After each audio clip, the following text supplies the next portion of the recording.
യൂദയായിലെ ഒരു ഗ്രാമത്തിൽ ഒരു ധനുമാസത്തിൽ കുളിരും രാവിൽ പാർത്തിരുന്നു രജപാലകൻ ദേവനാദം കേട്ടു ആമോദര ദേവനാദം കേട്ടു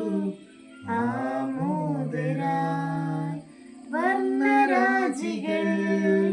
വിടരും രാവിൽ വെള്ളിമേഘങ്ങൾ ഉണരും രാവിൽ പാർത്തിരുന്നു രജപാലകൻ ദേവനാദം കേട്ടു ആമോദര ദേവനാദം കേട്ടു ആമോദര താരകം തന്നെ നോക്കി ആട്ടിടയർ നടന്നു താരകം തന്നെ നോക്കി ആട്ടിടയർ നടന്നു തേജസ് മുന്നിൽ കണ്ടു